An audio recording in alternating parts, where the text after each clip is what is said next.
ഈ blade runner 2049, Elysium മുതലായ സിനിമകളൊക്കെ നോക്കുകയാണെങ്കിൽ ഭാവിയുടെ വിഷ്വലുകൾ കാണിച്ചിട്ട് ആളുകളെ ചുമ്മാ കുപ്പിയിലാക്കുക എന്നതായിരുന്നില്ല അവയുടെ ഒന്നും ലക്ഷ്യം. അതുപോലെ ഒരു ഡിസ്റ്റോപ്യൻ ഭാവിയിൽ നടക്കാൻ സാധ്യതയുള്ള കാര്യങ്ങളിലേക്ക് ഡീപ്പായിട്ട് ചെന്നുകൊണ്ട് ആ കാലഘട്ടത്തിൽ റിയലായിട്ട് തോന്നാൻ സാധ്യതയുള്ള ഒരു ഡ്രാമ സെറ്റ് ചെയ്യാനാണ് അങ്ങനെയുള്ള സിനിമകൾ ശ്രമിച്ചിട്ടുള്ളത്. കൃഷാന്തിന്റെ ആദ്യത്തെ മേജർ തിയേറ്റർ റിലീസ് എന്ന് പറയാവുന്ന സിനിമയായിട്ടുള്ള മസ്തിഷ്ക മരണവും ഇതുപോലെ ഒരു ഡിസ്റ്റോപ്യൻ സിനിമയാണ്. പക്ഷേ ഒരു സറ്റയർ സ്വഭാവമാണ് ഈ സിനിമയ്ക്ക് അവർ കൊടുത്തിട്ടുള്ളത്. നമുക്ക് ഇന്നൊരളവ് വയ്ക്കാൻ പറ്റാത്ത തരത്തിലുള്ള ഇമോഷനുകൾ, ഓർമ്മകൾ, സ്വപ്നങ്ങൾ മുതലായവയൊക്കെ ഭാവിയിൽ ടെക്നോളജിയുടെ സഹായത്തോടെ ക്വാണ്ടിഫൈ ചെയ്യപ്പെട്ടാൽ സംഭവിക്കാൻ സാധ്യതയുള്ള കാര്യങ്ങളാണ് ഈ സിനിമയുടെ ഇതിവൃത്തം. മോറൽ, എത്തിക്കൽ ലെവലുകളിൽ ഒരുപാട് ചർച്ചകൾക്ക് സാധ്യതയുള്ള കോംപ്ലക്സ് ആയിട്ടുള്ള ഒരു ടോപ്പിക്കാണ് ഇതെങ്കിലും കൃഷാന്ത് ഇത് അവതരിപ്പിക്കാൻ ഉപയോഗിച്ചിട്ടുള്ള ടൂള് ഹ്യൂമറാണ്. വളരെ ക്രേസി ആയിട്ടുള്ള ഇമാജിനേഷനുള്ള ഒരു ഫ്രഷ് സിനിമ കാണുന്ന അനുഭവമാണ് മസ്തിഷ്ക മരണം പ്രേക്ഷകന് സമ്മാനിക്കുന്നത്. 2046 പശ്ചാത്തലത്തിലാണ് സിനിമ നടക്കുന്നത്. കൊച്ചി ഇപ്പോൾ നിയോ കൊച്ചിയാണ്. ജലനിരപ്പ് കൂടിക്കൂടി ആളുകൾക്ക് താമസിക്കാനുള്ള സ്പേസ് എല്ലാം കുറഞ്ഞു തുടങ്ങിയിട്ടുണ്ട്. അതിസമ്പന്നരും സാധാരണക്കാരും തമ്മിലുള്ള വ്യത്യാസവും വളരെ പ്രകടമാണ്. ബിമൽ എന്ന നമ്മുടെ നായകൻ തന്റെ മകളുടെ മരണം സമ്മാനിച്ച ദുഃഖത്തിൽ നിന്ന് ഇപ്പോഴും പുറത്തേക്ക് വന്നിട്ടില്ല. അതിൽ നിന്നും മോചനം നേടാൻ വേണ്ടി മറ്റുള്ളവരുടെ മെമ്മറികൾ ഉപയോഗിച്ച് ഡിസൈൻ ചെയ്തിട്ടുള്ള നിയർ ഡെത്ത് എക്സ്പീരിയൻസ് തരുന്ന ഒരുപാട് വെർച്വൽ റിയാലിറ്റി ഗെയിമുകൾ ബിമൽ കളിക്കുന്നുണ്ട്. ഇത്തരം മെമ്മറികളിൽ നിന്നും മാറി സ്വല്പം പോൺ സ്വഭാവമുള്ള ഒരു മെമ്മറി ഒരു ഘട്ടത്തിൽ ബിമൽ ഉപയോഗിക്കുന്നതും അത് കാരണം അയാൾ നേരിടുന്ന പ്രശ്നങ്ങളുമാണ് മസ്തിഷ്ക മരണത്തിൽ നമ്മൾ കാണുന്നത്. സൈബർ പങ്ക് ജോണറിൽ വന്ന ഗഗനചാരി എന്ന സിനിമ സാമാന്യം നല്ല ആക്സെപ്റ്റൻസ് നേടിയത് നമ്മൾ 2024 കണ്ടതാണ്. ആ സിനിമയിൽ കൃഷാന്ത് എക്സിക്യൂട്ടീവ് പ്രൊഡ്യൂസർ ആയിരുന്നു. മസ്തിഷ്ക മരണം നിങ്ങൾക്ക് വർക്കാകുമോ, നിങ്ങൾ കാണണോ എന്നൊക്കെ ചോദിച്ചാൽ അതിനുള്ള ലളിതമായ ഉത്തരം ഗഗനചാരി ഇഷ്ടപ്പെടുകയോ ഇൻട്രസ്റ്റിംഗ് ആയിട്ട് തോന്നുകയോ ചെയ്തിട്ടുണ്ടെങ്കിൽ ഈ പടം നിങ്ങൾക്ക് ധൈര്യമായിട്ട് കാണാമെന്നതാണ്. കൃഷാന്തിന്റെ ഇന്റർവ്യൂവും കാര്യങ്ങളും ഒക്കെ ശ്രദ്ധിച്ചാൽ എളുപ്പം മനസ്സിലാകുന്ന ഒരു കാര്യം വിഷ്വൽ ഡിസൈനിനെ കുറിച്ച് വളരെ വ്യക്തമായ ധാരണയുള്ള ഒരു ഫിലിം മേക്കറാണ് പുള്ളി എന്നതാണ്. ഫ്യൂച്ചറിൽ സെറ്റ് ചെയ്തിട്ടുള്ള ഒരു സിനിമ ആയതുകൊണ്ട് പല മൈന്യൂട്ട് കാര്യങ്ങളും വിഷ്വൽ ഡിസൈനിൽ ശ്രദ്ധിക്കേണ്ടതായിട്ടുള്ള ഒരു പടമാണ് മസ്തിഷ്ക മരണം. എൻ്റെ അഭിപ്രായത്തിൽ ബിഗ് ബഡ്ജറ്റ് പടം എന്നൊന്നും കൊട്ടിഘോഷിക്കാതെ വന്ന ഈ സിനിമ ആ ഒരു ഭാഗമൊക്കെ വളരെ ഗംഭീരമായിട്ട് തന്നെ ചെയ്തിട്ടുണ്ട്. ഈ സിനിമയുടെ റിലീസ് നടന്നിരിക്കുന്നത് വളരെ കൃത്യമായ സമയത്താണ് എന്നാണ് തോന്നിയിട്ടുള്ളത്. വലിയ ടെക് ഭീമന്മാർ AI സാങ്കേതിക വിദ്യ വന്നതോടെ കാര്യമായ നഷ്ടവും കാര്യങ്ങളും ഫേസ് ചെയ്യുന്ന ഒരു റിയാലിറ്റിയിലാണ് നമ്മൾ ഇപ്പോൾ നിൽക്കുന്നത്. സീഡാൻസ് 2.0 വന്നതോടുകൂടി ഭാവിയെക്കുറിച്ച് സിനിമാക്കാർ വരെ സ്വല്പം പേടിക്കുന്ന ഒരു സാഹചര്യം നിലവിലുണ്ട്. സാധാരണക്കാരൻ ഇന്ന് ഫോട്ടോയിൽ ആളെ ഒഴിവാക്കാനും പുതിയ ഫോട്ടോ ഉണ്ടാക്കാനും ഒക്കെ ആയിരിക്കും AI ഉപയോഗിക്കുന്നുണ്ടാവുക. പക്ഷേ ആളുകളുടെ വെറും ഫോട്ടോ ഉപയോഗിച്ച് റിയൽ ഏതാണ് ഫേക്ക് ഏതാണ് എന്ന് മനസ്സിലാക്കാൻ പറ്റാത്ത തരത്തിലുള്ള ക്രിയേഷനുകൾ ഉണ്ടാകുന്നത് ഭാവിയിൽ ഗുരുതരമായ പ്രശ്നങ്ങൾക്ക് കാരണമാകും. 2026 ഒട്ടും മനസ്സിലാകാത്ത പ്രശ്നങ്ങളല്ല മസ്തിഷ്ക മരണം ഡീൽ ചെയ്യുന്നത്. ദുഃഖം ഒഴിവാക്കാൻ വേണ്ടി സർജറിയിലൂടെ ഓർമ്മകൾ ആളുകൾ ഒഴിവാക്കുന്ന സാഹചര്യത്തെക്കുറിച്ച് ഈ സിനിമ പറയുന്നുണ്ട്. ഒരു വ്യക്തിയുടെ കൺസെന്റ് ഇല്ലാതെ അയാളെക്കുറിച്ചൊരു മെമ്മറി ആർട്ടിഫിഷ്യലായിട്ട് ക്രിയേറ്റ് ചെയ്ത് അത് പോൺ പോലെയുള്ള കാര്യങ്ങൾക്ക് വേണ്ടി ഉപയോഗിക്കുന്നതിനെക്കുറിച്ച് ഈ സിനിമ സംസാരിക്കുന്നുണ്ട്.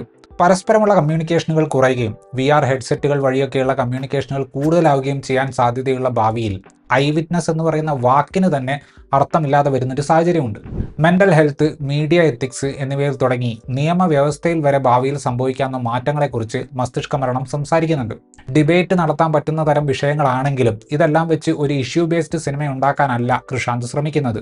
ഈ പടം ട്രീറ്റ് ചെയ്തിട്ടുള്ള ഒരു രീതി നോക്കുകയാണെങ്കിൽ 2046 എടുത്ത ഒരു പ്രിയദർശൻ സിനിമ എന്ന് വേണമെങ്കിൽ പറയാം. 2046 ആയാലും ചില കാര്യങ്ങളിലൊന്നും വലിയ മാറ്റം ഉണ്ടാവില്ല എന്ന് പറയാതെ പറയാൻ സറ്റയർ സ്വഭാവത്തിലുള്ള ഒരുപാട് സീനുകൾ ഈ സിനിമയിൽ കൃഷാന്ത് ചേർത്ത് വെച്ചിട്ടുണ്ട്. സാങ്കേതിക വിദ്യ മാറും, രീതികൾ മാറും. പക്ഷേ ഇന്ന് നമ്മൾ കാണുന്നത് പലതും 20 വർഷം കഴിഞ്ഞാലും തുടരും എന്ന് കാണിക്കാനാണ് പടം ശ്രമിക്കുന്നത്. മേക്കിംഗ് ലെവലിൽ നോക്കുമ്പോൾ ബഡ്ജറ്റിനെ ഉപയോഗിച്ച രീതി വളരെ സ്മാർട്ടാണ്. കൺട്രോൾ ചെയ്യാൻ പറ്റുന്ന ഇന്റീരിയർ സെറ്റപ്പിലാണ് ഭൂരിഭാഗം സീനുകളും ഷൂട്ട് ചെയ്തിട്ടുള്ളത്. പുറമേക്ക് പോകേണ്ടി വരുമ്പോൾ ലിമിറ്റേഷനുകളെ ചെറിയ ട്രിക്കുകൾ ഉപയോഗിച്ച് കവർ ചെയ്തിട്ടുണ്ട്. പുറമേയുള്ള കോൺവെർസേഷൻ സീനുകളിൽ ഡെപ്ത് ഓഫ് ഫീൽഡ് വളരെ കുറവായിരിക്കും. അതായത് കഥാപാത്രങ്ങളുടെ ബാക്ക്ഗ്രൗണ്ട് വളരെ ബ്ലറായിരിക്കും. അതുപോലെ വൈഡ് ഷോട്ടുകളിലെ ഒബ്ജക്റ്റുകളിൽ VFXിലൂടെ ചെറിയ എലമെന്റുകൾ ആഡ് ചെയ്തുകൊണ്ട് കാര്യങ്ങൾ കൂടുതൽ റിയൽ ആക്കുന്നുണ്ട്. മെട്രോ ട്രെയിനിന്റെ മുകളിൽ കുടുംബശ്രീ എന്നൊക്കെ എഴുതിയത് കണ്ടപ്പോൾ ഗഗനചാരിയിലെ ചില മൊമെന്റുകൾ ഓർമ്മ വന്നു. ഒരു അബ്സേർഡ് സ്വഭാവം സിനിമ ആഗ്രഹിക്കുന്നുണ്ട്. അതിനുവേണ്ടി കൃഷാന്ത് പുരുഷപ്രേതത്തിലൊക്കെ ഉപയോഗിച്ചിട്ടുള്ള നിയോൺ ലൈറ്റ് കൂടുതലുള്ള ഒരു വിഷ്വൽ സ്റ്റൈൽ ഇവിടെ ഉപയോഗിച്ചതായിട്ട് നമുക്ക് കാണാം. കൂടുതലൊരു ഇമ്പാക്ട് കിട്ടാൻ വേണ്ടി കഥാപാത്രങ്ങളുടെ കോസ്റ്റ്യൂമുകൾക്കും വളരെ പഞ്ചിയായിട്ടുള്ള കളറുകൾ കൊടുത്തിട്ടുണ്ട്. വർക്കിയുടെ പാട്ടുകൾ വളരെയധികം എന്റർടൈനിങ് ആണ്. അതിൽ 1-2 ഓൾറെഡി വൈറലാണ്. അധികം സെലിബ്രേറ്റ് ചെയ്യാത്ത ഓർമ്മകൾ എന്ന പാട്ടിന്റെ ഒരു സാഡ് വേർഷൻ ഈ സിനിമയിൽ നായകൻ ബിമലിന്റെ ഹൗസ് കീപ്പർ ആയിട്ടുള്ള AI ഉണ്ടാക്കുന്നുണ്ട്. ആ സീൻ നല്ലപോലെ ചിരി പടർത്തിയ ഒന്നായിരുന്നു. ഇന്റർകട്ടുകളിലൂടെ ഓഡിയൻസിന്റെ അറ്റൻഷൻ നിലനിർത്താൻ എഡിറ്റർ കൂടിയായിട്ടുള്ള കൃഷാന്ത് ശ്രമിക്കുന്നത് നമുക്ക് നമുക്ക് കാണാൻ പറ്റും. പടത്തിന്റെ എനർജി കുറച്ചൊന്ന് ഡ്രോപ്പ് ആകുന്നത് പോലെ തോന്നിയത് അവസാനത്തേക്ക് വരുമ്പോഴുള്ള കോടതി വ്യവഹാരം കാണിക്കുന്ന സ്ഥലത്താണ്. മീഡിയ കൾച്ചറിനെ പരിഹസിക്കാൻ വേണ്ടി സിനിമയുടെ ടോൺ ഒന്ന് ലൗഡ് ആകുന്നുണ്ട്. സാമാന്യം രസകരമായ കൗണ്ടർ ഡയലോഗുകളിലൂടെ ആ ഭാഗത്തെ ഒരു വിധത്തിൽ സിനിമ ഹാൻഡിൽ ചെയ്യുന്നുണ്ട്. പിന്നെ ഏറ്റവും അവസാനം നമുക്ക് മനസ്സിലാകുന്ന കാര്യങ്ങൾ വെച്ച് ഈ സീൻ റീവിസിറ്റ് ചെയ്യുമ്പോൾ അതിന്റെ ഒരു ലൗഡ് സ്വഭാവം അത്ര കുഴപ്പമായിട്ട് തോന്നില്ല. ബിമൽ എന്ന കഥാപാത്രത്തെ അവതരിപ്പിച്ചിട്ടുള്ളത് നിരഞ്ജ് മണിയമ്പിള്ള രാജുവാണ്. നിരഞ്ജിന്റെ കംഫർട്ട് സോണിലൊക്കെ തന്നെയുള്ള ഒരു ക്യാരക്ടർ തന്നെയാണിത്. പക്ഷെ ചില മൊമെന്റുകളിലൊക്കെ ഇമോഷണൽ ആയിട്ടുള്ള ഏരിയയിലേക്ക് പോയി പെർഫോം ചെയ്യാനുള്ള സ്പേസ് പുള്ളിക്ക് കിട്ടുന്നുണ്ട്. രജിഷ വിജയനാണ് ഫ്രീഡ സോമൻ എന്ന ഇതിലെ പ്രധാനപ്പെട്ട ക്യാരക്ടറിനെ ചെയ്തിട്ടുള്ളത്. ആരാധകരാൽ ഒബ്ജക്ടിഫൈ ചെയ്യപ്പെട്ടിട്ടുള്ള ഒരു സിനിമാ നടിയാണ് ആ ക്യാരക്ടർ. ഈ ഒബ്ജക്ടിഫിക്കേഷൻ തന്നെയാണ് സിനിമയുടെ ഒരു കോർ കോൺഫ്ലിക്റ്റും. അതുകൊണ്ട് തന്നെ കോമളത്താമര എന്ന ഐറ്റം സോങ്ങിന് കഥയിൽ ഒരു റെലവൻസ് ഉണ്ട്. പുറമേ നിന്ന് അച്ചടക്കത്തോടെ ബിഹേവ് ചെയ്യുകയും ആവശ്യമുള്ള ഘട്ടത്തിൽ ഗൗൺ എടുത്ത് ലുങ്കി പോലെ മടക്കി കുത്തുകയും വേണമെങ്കിൽ ഗൺ എടുക്കുകയും ചെയ്യുന്ന ആ ക്യാരക്ടറിന്റെ ട്രാൻസ്ഫോർമേഷൻ രജിഷ നല്ല രീതിയിൽ തന്നെ ചെയ്തിട്ടുണ്ട്. ഉയർന്ന പോലീസ് ഉദ്യോഗസ്ഥനായിട്ട് വന്ന ജഗദീഷ് ഏൽപ്പിച്ച കഥാപാത്രത്തെ രസകരമായിട്ട് തന്നെ അവതരിപ്പിച്ചു. ബിമലിന്റെ ഭാര്യയുടെ കഥാപാത്രത്തെ അവതരിപ്പിക്കുന്നത് ആൻ സലീമാണ്. സുരേഷ് കൃഷ്ണയ്ക്ക് നല്ലൊരു ക്യാരക്ടർ ഈ പടത്തിൽ ലഭിച്ചിട്ടുണ്ട്. പുള്ളിയുടെ കൺവിൻസിംഗ് സ്റ്റാർ ലേബലിനെ 2046 പ്ലേസ് ചെയ്തുകൊണ്ട് ചില കോമഡികൾ സിനിമ വർക്കൗട്ട് ആക്കുന്നുണ്ട്. ലൈറ്റ് കത്താൻ സ്വല്പം ടൈം എടുക്കുന്ന ഫ്രീഡയുടെ അഡ്വക്കേറ്റ് റോള് ദിവ്യപ്രഭ തരക്കേടില്ലാത്ത രീതിയിൽ അവതരിപ്പിച്ചിട്ടുണ്ട്. വിഷ്ണു അഗസ്ത്യ അവതരിപ്പിച്ച വക്കീൽ കഥാപാത്രത്തിന്റെ കോമിക്കലായിട്ടുള്ള ആരഗൻസ് സ്ക്രീനിൽ കാണാൻ അടിപൊളിയായിരുന്നു. ഞാൻ പണ്ട് പറഞ്ഞിട്ടുള്ളതുപോലെ രാഹുൽ രാജഗോപാലിന് ബാക്കിയുള്ളവരൊക്കെ പുള്ളിയുടെ ഫിസിക്കുമായിട്ട് യോജിച്ചു പോകുന്ന സ്റ്റീരിയോ ടൈപ്പ് റോളുകൾ കൊടുക്കുമ്പോൾ കൃഷാന്ത് പുള്ളിയുടെ സിനിമകളിൽ രാഹുലിന് നമ്മൾ പ്രതീക്ഷിക്കാത്ത ക്യാരക്ടറായിട്ടാണ് പ്രസന്റ് ചെയ്യാറ്. ഇവിടെയും അത് കാണാൻ സാധിക്കും. നന്ദു അവതരിപ്പിക്കുന്ന കഥാപാത്രത്തിന്റെ ഡ്രസ്സിങ്ങും ബാന്ദ്ര എന്ന സിനിമ പ്രൊഡ്യൂസ് ചെയ്തത് അജിത് വിനായകയാണ് എന്നതും വേണമെങ്കിൽ ഒന്ന് ചേർത്ത് വായിക്കാവുന്നതാണ്. പോലീസ് ഓഫീസർ കഥാപാത്രമായിട്ട് വന്ന ശംഭു നല്ല പ്രകടനമാണ് കാഴ്ചവെച്ചത്. സഞ്ജു ശിവറാം, ശ്രീനാഥ് ബാബു, ഷിൻസ് ഷാൻ എന്നിവരിൽ തുടങ്ങി ഒരു ഫോട്ടോയിൽ വന്ന പ്രശാന്ത് അലക്സാണ്ടർ അടക്കം കൃഷാന്തിന്റെ സിനിമകളിലും സീരീസിലും ഉണ്ടായിട്ടുള്ള പലരും ചെറിയ ചെറിയ റോളുകളിൽ വന്നു പോയിട്ടുണ്ട്.